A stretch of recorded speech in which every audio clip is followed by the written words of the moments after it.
On November 2, 2008, 71 laps of asphalt at the Interlagos circuit held the weight of an entire Formula One season. The math heading into the final race was rigid. Local hero Felipe Massa had to win in front of his home crowd to even stand a chance. Meanwhile, Lewis Hamilton only needed to cross the line in 5th place or higher to secure his first world championship. For most of the afternoon, the race followed the script. Massa controlled the pace from pole position, and Hamilton drove a cautious race in 4th.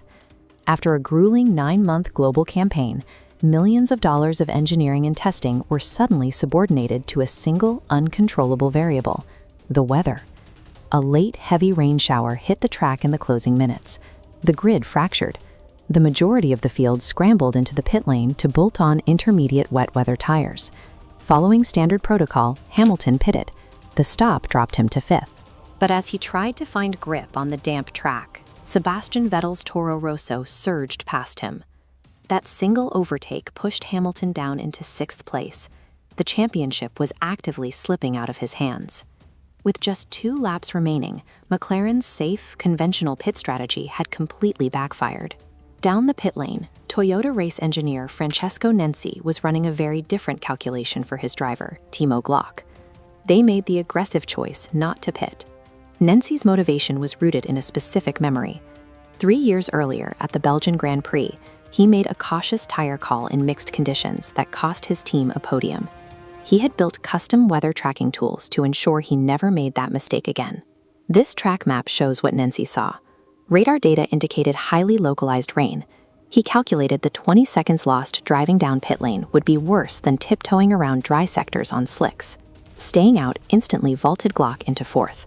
By using data to correct a past failure, one engineer inadvertently placed a midfield Toyota squarely between 2 drivers fighting for a world title. While Toyota executed a calm, calculated gamble, the internal communications over at McLaren painted a picture of total confusion. According to McLaren CEO Martin Whitmarsh, the team was fully in control.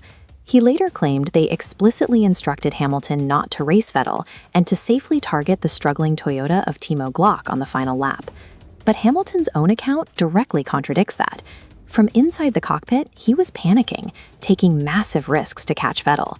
He recalled having no idea Glock was even a target until turn 10 of the very last lap. The executives analyzing data on the pit wall experienced an orderly, strategic finish. The driver fighting for his life on the wet asphalt experienced absolute chaos. By lap 69, the track was saturated. Dry racing tires operate by adhering directly to the microscopic pores of the asphalt. Once standing water accumulates, the rubber physically cannot make contact. The car simply hydroplanes. This chart tracks the water's impact. Glock's lap times ballooned from a competitive 1:18 to a crawling 1:44. The geometry was inevitable. As their pace lines intersect here, Hamilton catches the sliding Toyota, securing 5th place. The 2008 championship was secured by Hamilton's driving, but the exact moment of victory was dictated by the physical limits of Toyota's dry rubber. Hundreds of yards ahead, Felipe Massa took the checkered flag to win the race. Inside the Ferrari garage, his family and crew erupted into wild celebrations, believing they had just secured the championship. But Ferrari team boss Stefano Domenicali wasn't cheering.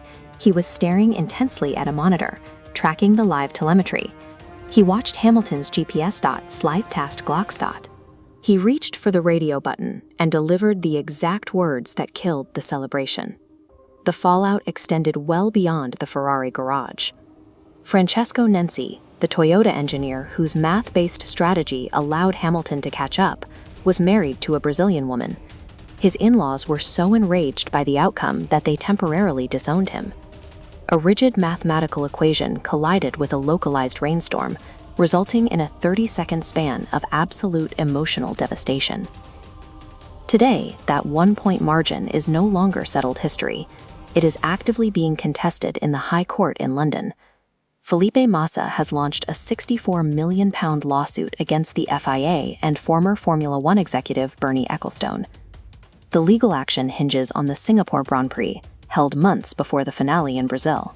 Massa's legal team argues that a rival team intentionally crashed their own car to manipulate the race results, an event known as Crashgate, which cost Massa the crucial points he needed to win the title.